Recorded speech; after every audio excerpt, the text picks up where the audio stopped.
We had to be prepared for everything. Everyone had a different part of the story to tell. This is going to get global pickup. People are going to sit up and take notice of this one. It was kind of a world first. Massive rush of adrenaline. We felt pressure. This was a big thing.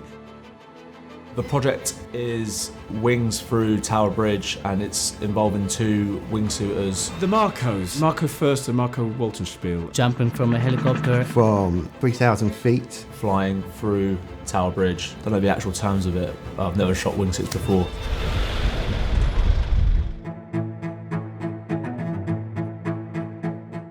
When we started this, I think we were envisaging having, they were like almost be flying across the Thames like Iron Man, and we envisaged like cameras in hotel rooms with a cleaner and stuff, and you shoot it through the windows, they're kind of doing this. What we really wanted to film it like was very much like the opening of a superhero film, as if you're sort of, as a spectator, seeing them doing this and whizzing past you. Is it a bird? Is it a plane? But it wasn't that. As soon as we saw them jump for the first time, we realised, it's really high and really steep and really fast. What we made sure early on was that we brought in the right camera team. So we went for F1 camera guys who were just used to things being fast, long lenses, and just getting into a rhythm with movement. I think when we saw that this Red Bull event was going to be partnered by Canon, we straight away knew that we were going to be able to use the best kit. The lenses they supplied, cameras they supplied. So we had probably close to 50 cameras all in all. But they also did all the different frame rates we needed, they had the sensor we needed. It took a lot of the stress out of what should we use, what's the right kit. It kind of streamlined all of that process, which made it a lot easier. The guys at Canon were great. We gave them a list of this is what we want, and we worked with their tech team suggesting the right lens for that kind of shot. It was very much a team effort with Canon. It really helped kind of set things up and make sure that we were happy with it, the camera ops were happy with it, and we could get the shot that we needed.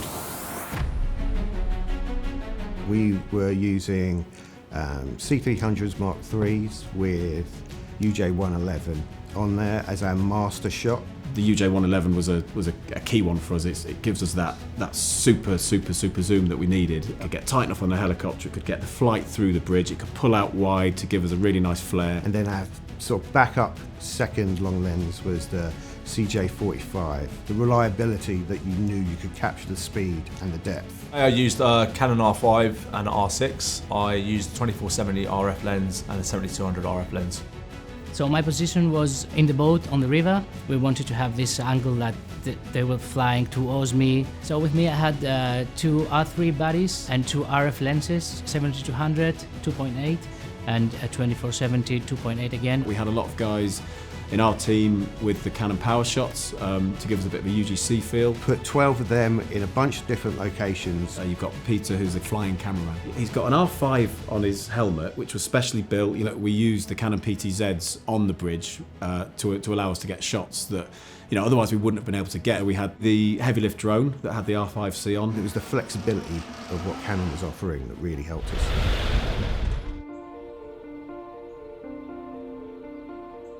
So we had a run through on Saturday where we were planning shots and testing shots, so we knew exactly what we were going to do because we had such a small time window where we had to, get the shot. There'd been days and days and days of prep. All the kit came from Canon.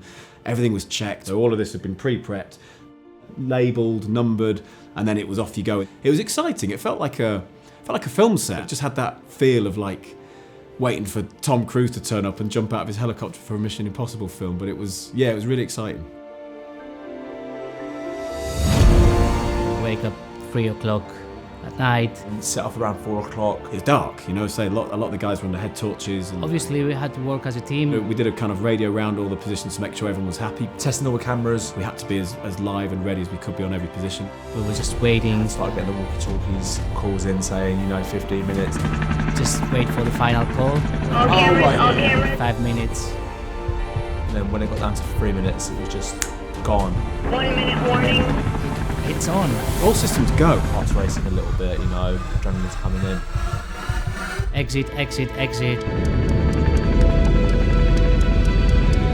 I started seeing flares coming down. And then boom.